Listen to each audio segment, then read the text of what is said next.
Hello friends, मैं सुधीर स्वागत करता हूं आप सभी का आपके अपने चैनल स्कोर मैक्स पे।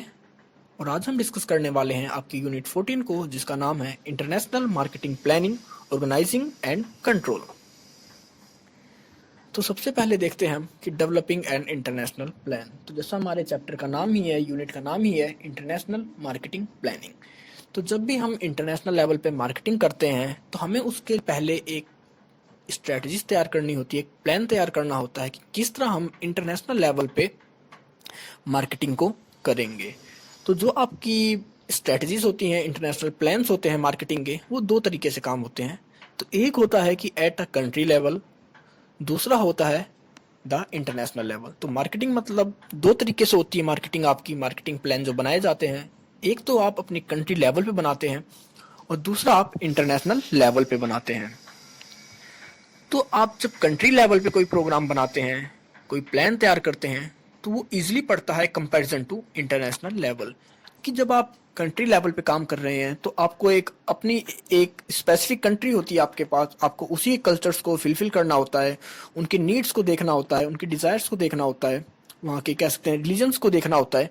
तो आपके पास सिर्फ एक कंट्री होती है, उसी के हिसाब से आपको अपनी मार्केटिंग स्ट्रेटजीज और मार्केटिंग प्लान को बनाना होता है। तो वो आपके लिए इजी होता है। यहाँ पर आपका जो एक्सपेंस होता है, बजट होता है मार्केटिंग के लिए, वो भी कम होता है। तो देखते हैं at a country level, the marketing plan resemble any domestic plan in the sense that it lays down the strength and weakness of the organisations and the opportunity and threats faced by the organization. It proceeds to set an objectives along with the assumptions. Having done the above, it lays down a broad action plan, the organization structure and the control system necessary for accomplishing the above plan.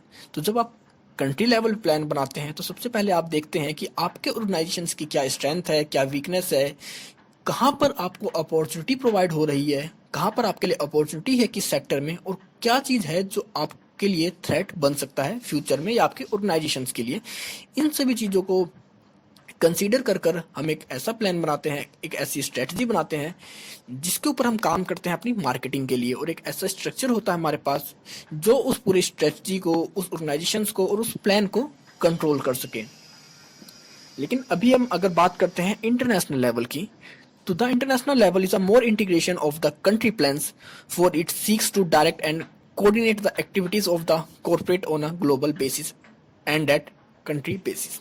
तो जब आप बात करते हैं international level पे, तो उसमें क्या होता है, आपका जो ऑर्गेनाइजेशन है अब वो इंटरनेशनल लेवल पे है, उसके प्रोडक्ट, उसकी मार्केटिंग ओवरऑल वर्ल्ड में की जाती है। तो आपको वहाँ पर ये भी देखना होता है कि ओवरऑल वर्ल्ड ग्लोबली आपकी जो मार्केटिंग है उसके बीच में कोऑर्डिनेशन इस्टेब्लिश हो सके, उनकी एक्टिविटीज़ एक जैसी हो, एक साथ हो, आप उनको ईजिली कंट्रोल कर सकें एक ही जगह से।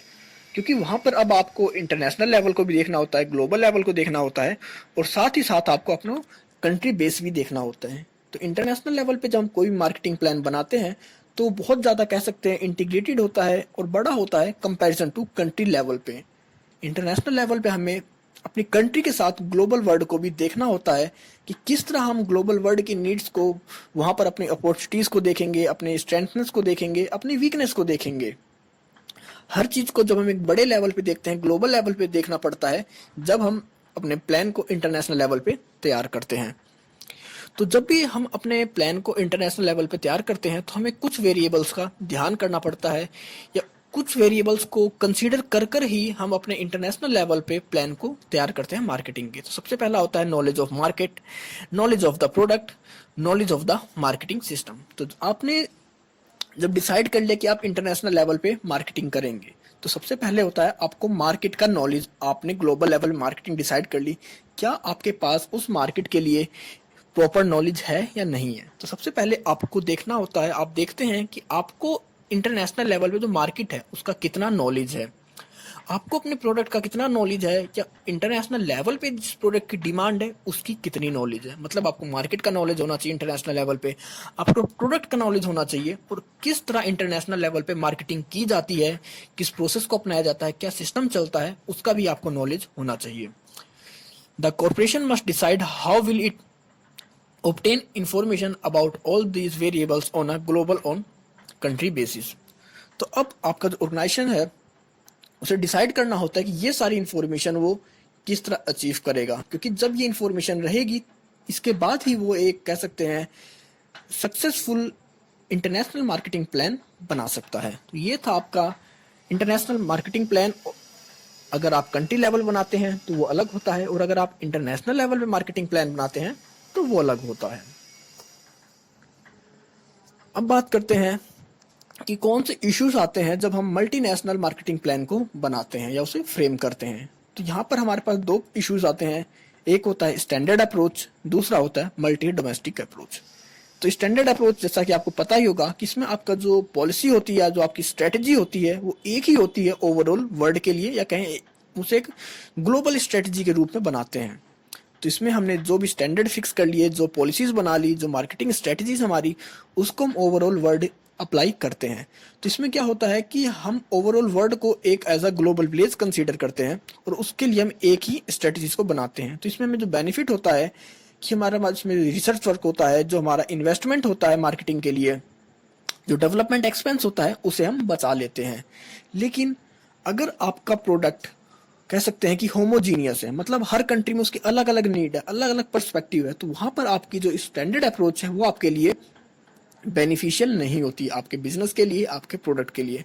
और यहाँ पर जो दूसरी अप्रोच होती है वो होती है मल्टी डोमेस्टिक अप्रोच। तो इसमें आप समझ सकते हैं मल्टी डोमेस्टिक अप्रोच मतलब हर कंट्री के लिए, हर रीजन के लिए एक अलग मार्केटिंग स्ट्रेटजीज को आप तैयार करते हैं, फ्रेम करते हैं, कि जिससे आप उस स्पेसिफिक एरिया को कवर करेंगे अपनी मार्केटिंग में।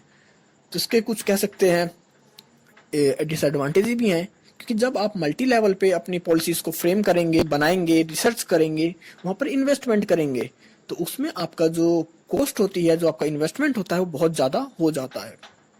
लेकिन अभी हम बात करें कि अगर आपका प्रोडक्ट होमोजीनियस है, तो उस कंडीशन में आप स्टैंडर्ड अप्रोच को यूज़ नहीं कर सकते, वहाँ पर आपको मल्टी डोमेस्टिक अप्रोच को ही यूज़ करना होगा। क्योंकि हर प्रोडक्ट की जब अलग अलग डिमांड है, अलग नीड है, उनका पर्सपेक्टिव अलग है, सेगमेंटेशन अलग है, हर कंट्री में एक दूसरे से उनका टेस्ट अलग है, तो वहाँ पर आपकी जो स्ट्रेटजीज होनी चाहिए मार्केटिंग की, वो भी अलग होनी चाहिए।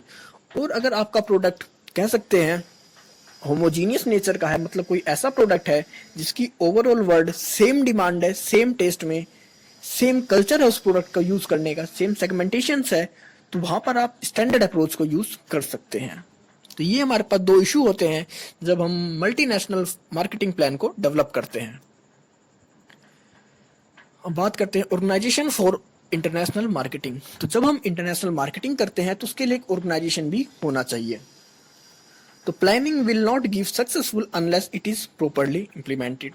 तो आप प्लानिंग कुछ भी कर लें, जब तक आप उस चीज को इम्प्लीमेंट नहीं करेंगे, उसको फॉलो नहीं करेंगे, तब तक वो आपके लिए बेनिफिशियल नहीं होगी। तो इम्पोर्टेंट यहाँ पर यह है कि जब आपका प्लान तैयार हो जाए, बन जाए, तो उसको आप सक्सेसफुली इम्प्लीमेंट करें अपने ऑर्गेनाइजेशन में। तो इसमें होता है कि for this resources have to deployed and efforts have to be directed to utilise resources effectively. The market structure should be capable of meeting the varying challenges inherent responsibly। इसमें आप देखते हैं कि आपने जो भी प्लान बनाया उसको अपने ऑर्गेनाइजेशन में इम्प्लीमेंट कर दिया, तो इसके बाद आपको एक ऐसा स्ट्रक्चर होता चाहिए, या ऐसा स्ट्रक्चर चाहिए जो कि आपके उस पूरे बिजनेस को डील कर सके। इंटरनेशनल लेवल पे अगर कोई इश्यूज आते हैं, कठिनाइयाँ आती हैं, रिस्पॉन्सिबिलिटीज होती हैं, तो उन चीज़ों के लिए रिस्पॉन्सिबल हो सके। तो आप देखते हैं कि आपके पास जितने भी रिसोर्सेज हैं आपके ऑर्गेनाइजेशंस में, आप उनका मैक्सिमम यूज़ करें, उनको इफेक्टिवली यूज़ करें, जिससे कि आप इंटरनेशनल मार्केटिंग की जो प्रॉब्लम्स हैं, उनकी जो रिस्पॉन्सिबिलिटीज़ हैं, उनको ईजिली फुलफिल कर सकें। तो before make a organisation for international marketing we consider following parameters. तो इंटरनेशनल लेवल पे या इंटरनेशनल मार्केटिंग का जो ऑर्गेनाइजेशन डेवलप करते हैं, उसको डेवलप करने से पहले कुछ पैरामीटर्स होते हैं जिन्हें कंसीडर करना ज़रूरी होता है, क्योंकि उनके बेस पर ही हम उस ऑर्गेनाइजेशंस को तैयार करते हैं। तो सबसे पहले देखते हैं हम कंपनी ऑब्जेक्टिव एंड हिस्ट्री। तो मतलब जो कंपनी या जो ऑर्गेनाइजेशन इंटरनेशनल लेवल पे मार्केटिंग का प्लान बना रही है या इंटरनेशनल मार्केटिंग की तैयारी कर रहा है, उसका ऑब्जेक्टिव क्या है उस कंपनी का, उसकी हिस्ट्री क्या है। तो ऑब्जेक्टिव्स में आप कह सकते हैं कि हो सकता है उसका ऑब्जेक्टिव सिर्फ अपने गुडविल को सुधारना हो सकता है उसका ऑब्जेक्टिव सिर्फ सेल्स करना हो, या हो सकता है उसका मैक्सिमम अपने प्रोडक्ट के ऊपर कंट्रोल करना हो। दूसरा हो सकता है government policies influencing the firm operations. तो आप देखेंगे जहां पर आप मार्केटिंग करना चाहते हैं इंटरनेशनल लेवल पे, आपकी जो डोमेस्टिक गवर्नमेंट है वहाँ की दोनों जगह की गवर्नमेंट की जो पॉलिसीज हैं वो आपके फर्म्स की जो कह सकते हैं वर्क है, ऑपरेशंस हैं, उनको किस तरह इन्फ्लुएंस करेंगे। नेक्स्ट होता है decision making policy and the level involve in decision making.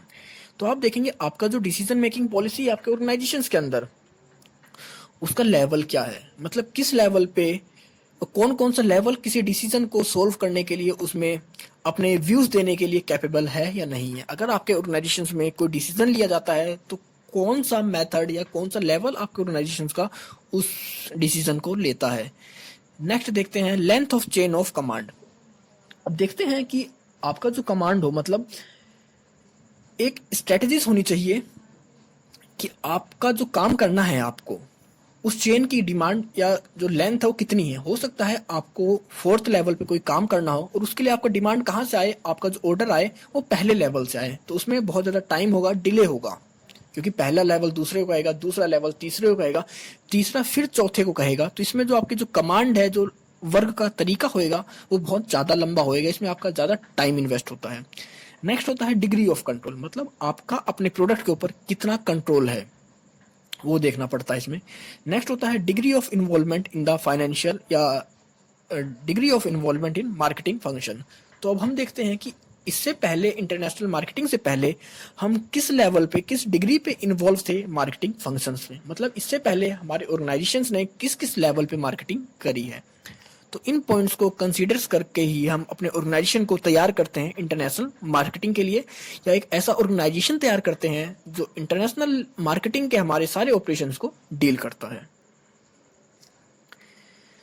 A framework for international marketing planning. तो जब हम उस मार्केटिंग प्लानिंग के जो आपका जो प्लान है उसको फ्रेमवर्क करेंगे। तो a marketing plan shall normally consist of the following steps. तो किन स्टेप्स को फॉलो करके हम इंटरनेशनल मार्केटिंग प्लान को या इंटरनेशनल मार्केटिंग प्लानिंग को तैयार करते हैं। तो सबसे पहले देखते हैं डायग्नोसिस ऑफ द सिचुएशन और सिचुएशन एनालिसिस। तो इसमें देखते हैं कि हमारी जो ऑर्गेनाइजेशंस है उसकी क्या सिचुएशन है, क्या नहीं है। तो हमें सबसे पहले अपना देखना होता है कि हमारा ऑर्गेनाइजेशन कैसी कंडीशन में है, क्या वो ऐसी कंडीशन में है कि हम इंटरनेशनल लेवल पे प्लानिंग कर सकें, मार्केटिंग कर सकें या नहीं। फिर हम देखते हैं हमारे जो कॉर्पोरेट है, हमारी जो बिजनेस यूनिट है, इसकी स्ट्रेंथनेस क्या है, उसकी वीकनेस क्या है, किस फील्ड में उसके पास अपॉर्चुनिटी है और कौन सी चीज़ उसके लिए थ्रेट हो सकती है। फिर हम देखते हैं डेफिनेशन ऑफ द ऑब्जेक्टिव्स, मतलब हमारा ऑब्जेक्टिव क्या है, हमारा मोटिव क्या है इंटरनेशनल मार्केटिंग प्लान करने के लिए, क्योंकि हम अपने ऑब्जेक्टिव के हिसाब से ही अपनी जो मार्केटिंग पॉलिसीज है, मार्केटिंग प्लानिंग है, उसको करते हैं। फिर देखते हैं forecast estimates of sales cost and profits. तो हम देखते हैं जब हम ये करेंगे तो हमारा जो एक एस्टिमेट होता है कि हम कितनी सेल्स चाहते हैं, किस कॉस्ट पर कितना प्रॉफिट चाहते हैं हम इंटरनेशनल मार्केटिंग प्लानिंग के थ्रू। फिर नेक्स्ट देखते हैं कि designing an appropriate marketing programme based on objectives. इसमें होता है कि आप डिजाइन करते हैं एक ऐसे प्लान को जो कि आपके मार्केटिंग प्रोग्राम के बेस पे हो, जो आपके ऑब्जेक्टिव्स को इजीली फुलफिल कर सके, मतलब आपके ऑब्जेक्टिव्स के अप्रोप्रिएट आप एक मार्केटिंग प्लान को डिजाइन करते हैं या मार्केटिंग प्रोग्राम को डिजाइन करते हैं। नेक्स्ट होता है deciding on the relevant appropriation of the plan.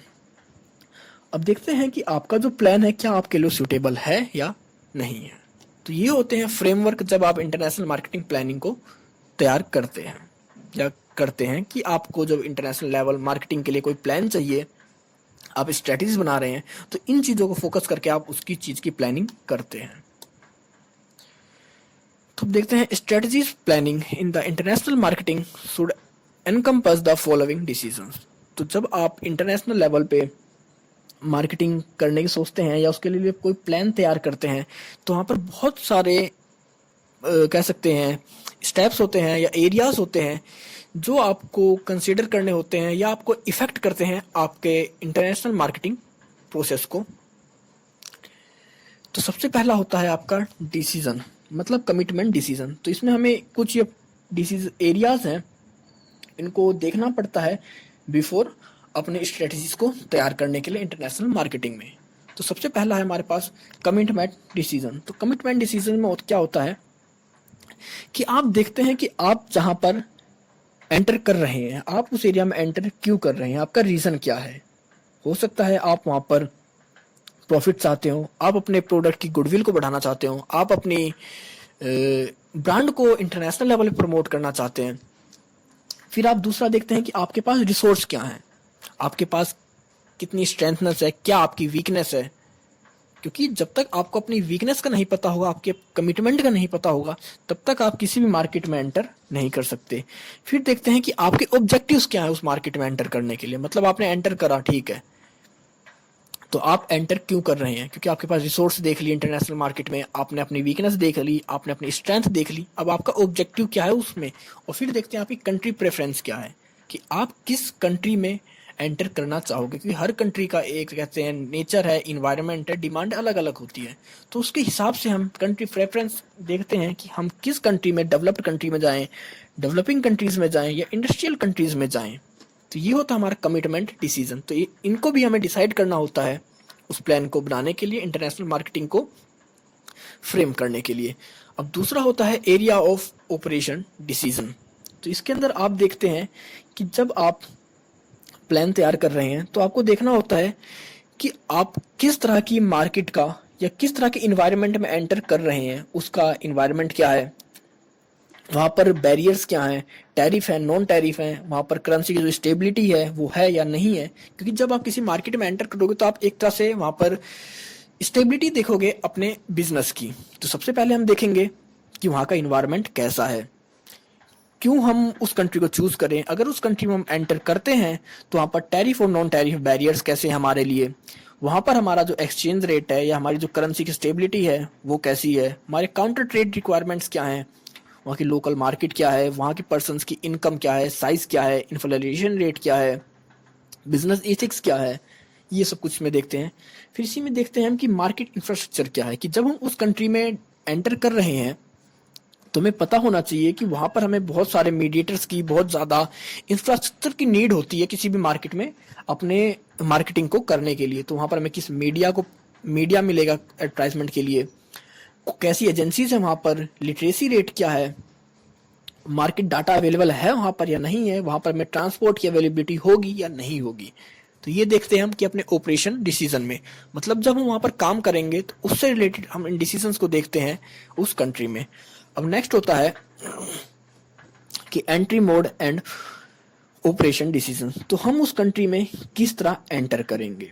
तो हम यहाँ पर देखते हैं कि अगर हम एक्सपोर्ट के थ्रू एंटर करते हैं उस कंट्री में तो हमें मैक्सिमम कितना प्रॉफिट होगा, अगर हम किसी और मेथड का यूज़ करते हैं तो हमारा प्रॉफिट पे क्या इफेक्ट होगा। हम देखते हैं हमारा ऑब्जेक्टिव्स क्या है, क्योंकि हमारे मोड ऑफ एंट्री तभी डिसाइड करते हैं जब हमें हमारा ऑब्जेक्टिव पता है। अगर हमारा ऑब्जेक्टिव सिर्फ सेल्स करना है तो हम डायरेक्ट एक्सपोर्ट को यूज़ करेंगे।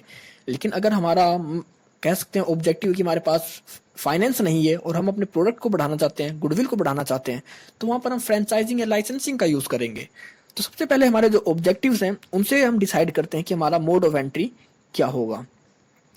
फिर देखते हैं कि इंटरनेशनल इन्वायरमेंट, मतलब किस एरिया में हम अपने वर्क को करेंगे, अपनी मार्केटिंग को करेंगे। फिर देखते हैं हम कि वहाँ पर जो लोकल मार्केट है उसका इन्वायरमेंट कैसा है, वहाँ पर जो लोकल गवर्नमेंट है वो आपके प्रोडक्ट को किस वे में देखती है, वहाँ के कस्टमर्स हैं वो आपके प्रोडक्ट को किस तरह ट्रीट करेंगे अगर आप उस एरिया में एंटर करते हैं। आपके प्रोडक्ट की क्या डिमांड है, वहाँ पर क्या स्ट्रक्चर है, कौन कौन से रिसोर्स अवेलेबल हैं आपको वहाँ पर, या फिर आप किस तरह वहाँ पर एंटर कर सकते हैं। तो ये होता है entry mode and operation decisions. तो नेक्स्ट होता है मार्केटिंग ओरिएंटेशन डिसीजन। तो जब हम कहीं पर अपना वर्क करते हैं, मतलब उसको वहाँ पर अप्लाई करना है, इम्प्लीमेंट करना है अपनी मार्केटिंग को, तो वहाँ पर देखते हैं हम कि हमारा जो हेडक्वार्टर सर्विस और कोऑर्डिनेशन किस तरह एस्टेब्लिश हो पाएगा।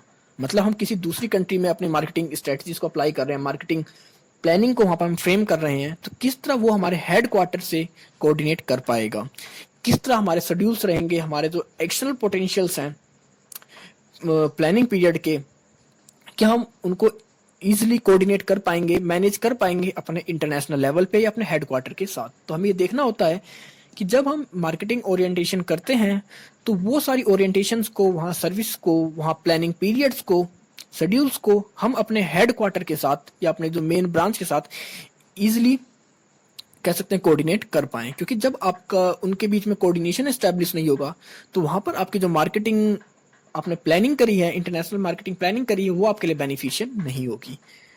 और लास्ट होता है आपका मार्केटिंग मिक्स डिसीजन। तो इसमें देखते हैं कि जब आप जिस कंट्री में जा रहे हैं, आप उस कंट्री के लिए किस तरह की स्ट्रेटजीज का यूज करेंगे, किस मीडियम का यूज करेंगे मार्केटिंग मिक्स के अपने उस मार्केटिंग को अप्लाई करने के लिए। हो सकता है आप एडवर्टाइजमेंट का यूज करें, हो सकता है आप पर्सनल सेलिंग का यूज करें, या फिर आप सेल्स प्रमोशन का यूज करें।